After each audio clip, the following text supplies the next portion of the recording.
And now, what you've all been waiting for. You heard us list our top 10 books in episode 3. But were you wondering why we picked them? What we like about them? Want to hear us complain about each other's choices for 30 minutes? Well, you came to the right place. This is Fiction Fans, a podcast where we talk about books and other words too. But in this bonus episode, it's like 99% books. You're welcome. Okay, we ready to do some top 10 books? We can't have a conversation about each book. No, we cannot have a conversation about each book. And before we start, I would like to say thank you to Benjamin on Twitter. That's at Literature and Lo-Fi for suggesting that we discuss our top 10 series or books. I am going to cheat a little bit and say that one series counts as like one spot, which is also kind of doing myself a disservice because I could not figure out I didn't have any difficulties figuring out my top 3, and then the other 7 I struggled with. So I might not have actually 10. And I would have 10 if a series did not count as one book or one spot. So Benjamin is lovely. I see his alerts all the time. I don't actually do Twitter, but I do get our notifications. Yes, I am the Twitter goblin behind all of our word vomit tweets. I think first we should each just run through our titles. You and then me. And then we talk about them. Okay. I think you should go first because my titles, again, are very nebulous. I also would like to point out that for both of us, I think, and you can correct me if I'm wrong here, but this is more of a snapshot of our top 10 books on this date. This is our genuine selves as we come to you today. Would you like to hear my top 10 books today? I would like to hear what your top 10 books of the day are. I didn't write down all of the authors, and I've just realized that. Oops. You gonna get some half and half nonsense. Okay. American Gods by Neil Gaiman. Frankenstein by Mary Shelley. Lord of the Rings and the Hobbit by Tolkien. Dataclysm. Good Omens by Terry Pratchett and Neil Gaiman. The Great Gatsby by F. Scott Fitzgerald. Helter Skelter. Cold Comfort Farm. A Long Way to a Small Angry Planet. Anubis Gates by Tim Powers. Those are good books. They're all, they're my top 10. Some of them, there are some of them that I didn't care for as much, but in general, I think that's a very strong list. They're all good, though. You can't deny that. Some of them have qualities which I do not appreciate, but the rest of the world seems to. You just don't like The Great Gatsby. You haven't even read it. No, you haven't read it. I haven't read The Great Gatsby. I have read Frankenstein and didn't much care for it. Fun fact. I also did not the first time I read it. I think I had to read it 2 or 3 times, but then it was like, it hit me. I don't know. It hooked into my brain. Okay, so again, with the caveat that it's not really 10. So the Lord of the Rings series, but I'm including not just the Lord of the Rings trilogy, but like all of the related mythos. Everything by Tolkien, number 1. Basically everything by Tolkien, except that he has works that are not part of the Lord of the Rings.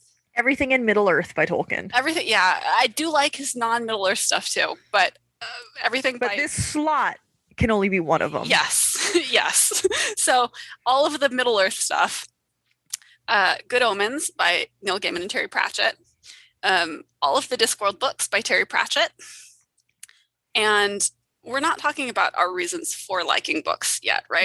Not yet. Okay. So the Inda series by Sherwood Smith, and then Over the Rim of the World, Selected Letters by Freya Stark, and Dashing for the Post, The Letters of Patrick Leigh Fermor. That's 7. I have 3 more to go. I don't have another 3. I probably If I had to add another three, I would say The Merlin Conspiracy by Diana Wynne Jones and The Chronicles of Prydain, which is a series of 5 books by Lloyd Alexander. That leaves me with one. Oh, wait. I take it back. I take it back. I totally forgot Andrew Cartmel. I'm sorry. I'm sorry, Andrew. The Vinyl Detective by Andrew Cartmel. I thought you wrote these down. I did not write these down.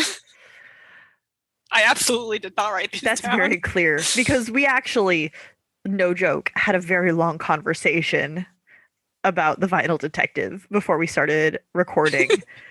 And both of us forgot entirely. we did, yep. Oops. Sorry, Vinyl Detective. That was like probably the only book on your list that we actually discussed. Even we did talk about a little bit Patty Layfermer's book. I didn't mention the title, but we did talk about his book. So I think we should start by acknowledging the similarities. There's a lot of overlap. I did not include Discworld on my list because that felt too cheesy. That was too much. That's like 20 books in one slot. I couldn't do it. I'll take it. I was completely willing to include Lord of the Rings and The Hobbit and The Silmarillion, etc. as one slot. So I don't really get to be on a high horse. But do we even have to, yeah, Tolkien, duh. Yeah, I mean, I think that's pretty self-explanatory. It ought to be anyway. Yeah. I didn't include Discworld, but I did put Good Omens on this list. We both did. I mean, it's a fantastic book. Again, I think that there are some I would almost say that there are similarities between it and The Prey of Gods, just in the fact that they're both humorous takes on things. I'm not making sense at this point. Well, any narrative that deals with the concept of divinity, yeah, I think you're gonna see some overlap, and in that both of these books, Good Omens and The Prey of Gods, deals with seeking, not necessarily seeking power, but the potential for power. But they also do so in a very humorous way. Oh yeah, absolutely. Yeah. Their tones are very similar. Yeah. I think that's a very good good point. That's what I was trying to call out, is that they both have very similar tones. Yeah. Only you said it more eloquently than I could. That irreverent humor. Yeah. Absolutely. I think that's the extent of our overlap. Only because I refused to do Discworld, but and I did think about adding American Gods to my list because it's a very good book, but I have to be in a specific mood to read it. And so I think that we had slightly different criteria for what constitutes as our top 10. That's what I was going to transition to. Yeah. Yeah. So my criteria was, I think, maybe books that have affected me more than anything. Books that I have read and that I can point out pieces of my psyche where I'm like, yeah, that's where this came from. But for example, Helter Skelter, I read once and I am never going to read that book again because that's like 500 pages of nonfiction written by a lawyer, and once is enough. But the fact that I read 500 pages written by a lawyer, I think shows that I'm not someone who, once I start a book, I have to finish it. I finished it because it was good. I, on the other hand, absolutely do have to finish a book when I start it. But I also like reading more academic texts, as I think is evident by the inclusion of Freya Stark and Patty Layfermer on there. Yeah, we both had 2 nonfiction pieces, right? Yes, I think that those 2 were the only ones that I included. And my basis for this list was really like books that I reread and enjoy reading. Well, that's not fair because I am a chronic rereader. So most of the books that I own, I enjoy rereading. But these were books that I go to again and again and again, or would go to again and again and again. Freya Stark and Patty Layfermer I've only read once at this point. And I would almost call them comfort reads. Mm-hmm. So not necessarily things that I can trace back aspects of my psyche to. Mm-hmm. So yeah, just different methodologies in selecting our list. Yeah, it feels like you picked books that you would like to reread and Yeah. enjoy rereading, whereas I picked books that when I read them, they left with me with a moment. That is to say, like I said, Frankenstein, I did not like it right away. I read Dracula and Frankenstein around the same time because I was coming at it from a horror movie perspective. But those are two extremely different books. I do like Dracula, but it clearly it did not hit my top 10. Neither of those books I would consider as anywhere near my top 10. Yeah, that's fine. Frankenstein is just in a completely different league from Dracula. But I mean, I read it in three different classes and then also an independent study that was technically about romantic poets, but I worked Frankenstein into it anyway because by then I was in its clutches. So I think maybe I'm just into Frankenstein. I think clearly you're just into Frankenstein. I did pick these books on their own merits. So even though I love Mary Shelley and I love Jert, which is how I have decided to call J.R.R. Tolkien. Jert. I did not pick Frankenstein because Mary Shelley was an excellent person who challenged Percy Shelley, her husband, to create better literature all around and came from a legacy of Mary Wollstonecraft, who wrote one of the earliest feminist works. All of that's just gravy. Frankenstein is also a great book. And see, there again, we differ in methodology because some of the books that I chose are definitely not necessarily because of their merits as a book in and of themselves, but because of my associations with the book. I will say, Cold Comfort Farm by Stella Gibbons is a sort of parody. It's a parody from the 1930s. That A parody of what? Frankenstein? no, sorry. Wikipedia says rural life, romanticized stories of rural life popular at the time, but Reddit similar. So Cold Comfort Farm and The Great Gatsby are sort of linked in this way because The Great Gatsby is the tragic, beautiful, rich people life. And then Cold Comfort Farm is the tragic, beautiful, rich person thinking that she's going to change a farm and then realizing that that's not how farms work. And then she flies away in a helicopter. That's the whole book. It was published in 1932. It's the best thing I've ever read. I mean, that does sound quite fun. It's fantastic. The book has, or not the book. The book is fantastic. The movie has Kate Beckinsale in it, so that's all you need to know. I saw the movie first, but I saw the movie when I was 15. I was extreme. This was one of those books that Young and impressionable. oh, you know how I love the 20s and I also love The Great Gatsby? Both of that is because of Cold Comfort Farm. Like it's definitely influenced me in some very fundamental ways. But it's so funny. Like it's weird funny in a way that I clearly favor. You didn't put American Gods on your list, which is fine. I understand. I didn't. I mean, I did consider it because it's a very good book. But again, just going by my criteria or going by how I chose my books, it didn't really fit because it's a book that I enjoy and I do reread, but it's not a book that I have to be in the right mind to reread it. I don't think I picked any comfort books. Well, Lord of the Rings is a comfort book. Yeah, basically all of my books are comfort books. I don't think any of my books make me feel like everything's wonderful.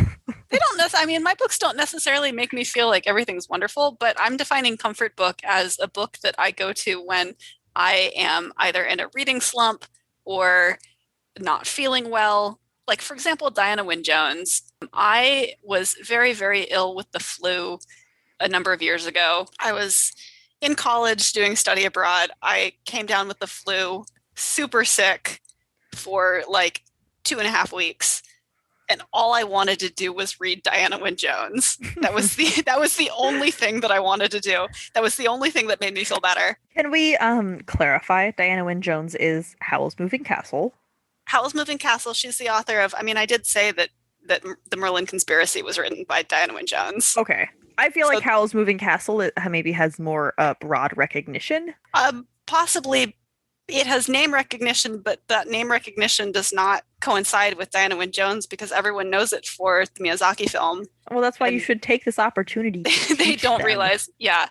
But I also think that Howl's Moving Castle is not her best work. Interesting. That's actually one of the only I read that book at our mutual cousin's house. I just plucked that shit off the shelf and read it, and my mind was blown, and it was so good. Calcifer is amazing. Had you already seen the movie at that point? No, it might not Oh. even been like I was young. I was very young. It might not even have been out.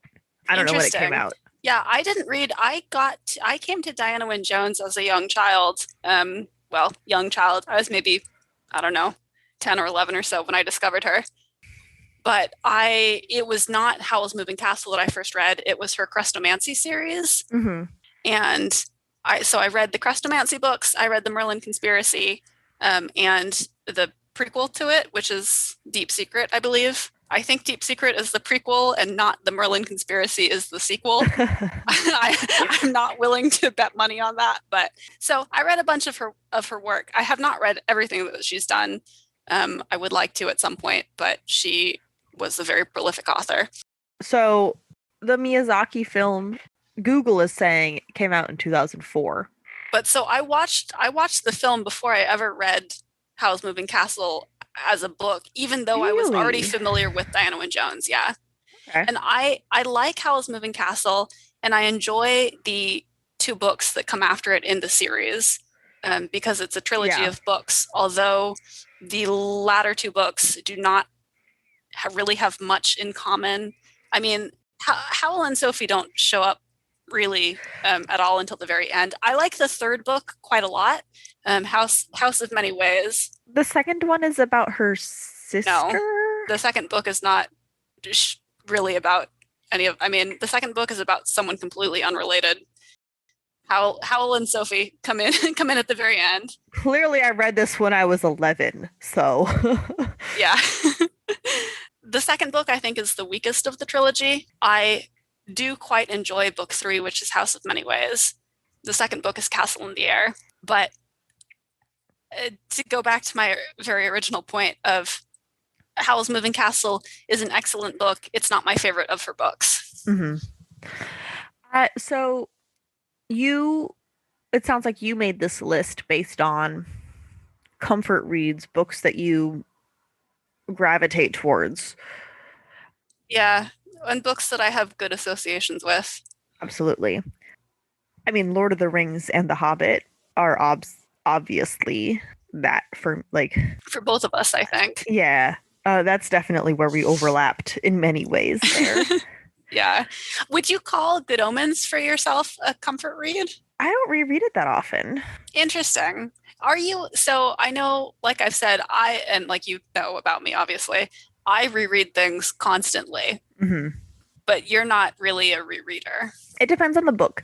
I have read Good Omens multiple times. Right. Which is a comment on Good Omens. That's not the type of reader that I am. Yeah. I have read, like I said, Frankenstein several times, and that's why it's one of my favorite ones now. Stockholm Syndrome. That's basically what it is. American Gods by Neil Gaiman is on my list because every time I read it, I have gotten something new from it. It's really good at that. Yeah. Yeah, like it's so thoughtful and complex.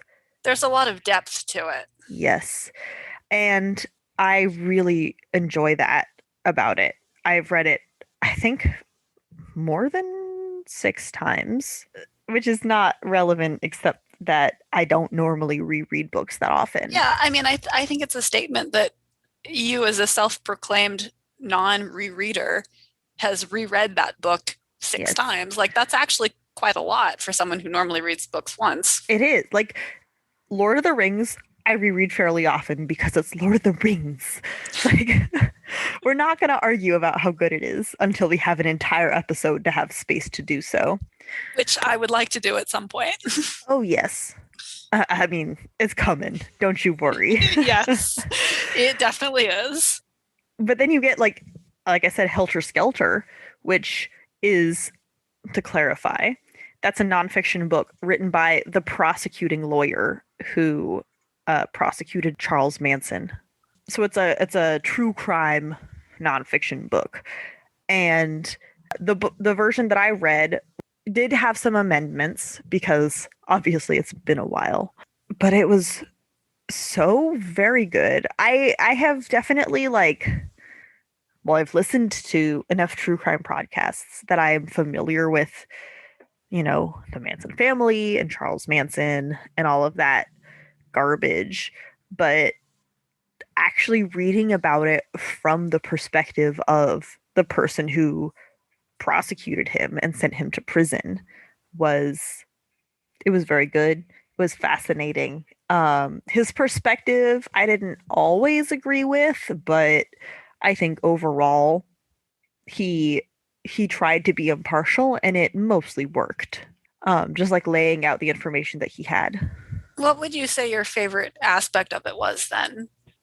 I think the angle on a cultural event, because I think most people are familiar with the concept of Charles Manson. I think that's fair to say. He started a cult, the Charles no, not the Charles family. He started the Manson family with a bunch of underage girls, which we're not going to get into right now. And then these girls committed very brutal murders. And is that because of him? Should he be held responsible for the murders? This is an exploration. These are questions that his prosecuting lawyer had to explore to argue that he should be held responsible. I did not include The Girls by Emma Cline in my list, but that is I'm gonna call it historical fiction. It's a novel from the perspective of an adult woman who in her youth was in, we're gonna say, the Manson cult. It technically wasn't, but it clearly was. Right. Yeah. I actually really love the way that novel straddled history and fiction. She was very clearly saying, we're talking about Charles Manson, but we're not bothering ourselves with the details. And I appreciated that. Like I said, that's not on this list, but it was a very good book. Helter Skelter is on this list because I'm not a big nonfiction reader. And despite that, this extremely long, extremely dense book kept my interest the entire time. And it deserves all of the kudos for that. I mean, I would say that it sounds like an interesting book. It does sound like an interesting book. It also sounds like a book that I would never read ever. But it's a very good book. All of the true crime podcasts use it as a resource. Just go. There's 1,000. Yeah. That's probably quite true. The Long Way to a Small Angry Planet, I am going to tie you down and force you to read. That's already on our calendar. Yeah. Why do you think I started this podcast? Is to make you read that book. We were talking about because it's part of a quartet, isn't it? I don't know. When I read it, I think the sequel had just barely come out, so. Yeah, I looked it up when we first started talking about it a while back. I think I looked it up, and I believe that there are 4 parts to the overall series? I've only read the first one, but ugh, there's a line where Star Trek is critiqued. It might be from Rick and Morty. I don't actually remember the origin of this joke. Aliens in Star Trek are just humans with shit on their forehead. Yeah, because that's what they are. There's humans with shit on their forehead. Yeah. The aliens in A Long Way to a Small Angry Planet are not. She truly explores different cultures in such a deep and thoughtful way that I'm so excited to read the rest of them. It was so good. What you have said about it makes me very excited to read, because I haven't read the first book at all, and I clearly have not read the rest of them either. But what you have said about it makes me very excited to discuss it with you, to read it and discuss it with you. I can't wait. Do you have any other? I mean, I'm not going to go over Dataclysm again. It's fascinating. We talked about it. Yeah. We did talk about it already in the first episode. Okay, Cupid, Data. That's it. That's the whole book. If you want to hear Lily's thoughts in more details, go listen to our first episode. Maybe we'll do it in a whole thing, and I could talk about like it would be interesting, because I want to read it too. I mean, like, I like nonfiction, sort of more academic texts. I read a decent amount of it, and I think the idea of looking at the data behind online dating would just be fascinating. So some of my books, I mean, you have very good, deep thoughts about why your books deserve to be on your list. Some of my books are, well, for example, the Vinyl Detective series by Andrew Cartmel is a series. It's a solid series. Like, it's an enjoyable sort of crime mystery novel series. It's good and enjoyable, and I like the characters. And the main character talks about cooking a lot, and I always get hungry when reading those books. But I included them on my list when I remembered I included them on my list, mostly because Andrew Cartmel is such a nice guy, and he's been very nice to me in particular, and has gone out of his way to get me books. Like, we have met him. He has attended as a guest the Doctor Who convention that Lily and I go to every year. One of those years that he was there, he brought his Final Detective books for sale, and he sat at his table in the dealer's hall selling them. And I meant to go and buy a copy on the convention runs Friday through Sunday. And I meant to go and buy a copy on Friday or Saturday, but just never got around to it. So by the time I went there on Sunday, he was all sold out. And he said, well, shoot me a message via Facebook and we'll see what we can do to get you some signed copies. And it eventually ended up that he went out of his way to send me copies, to mail me copies.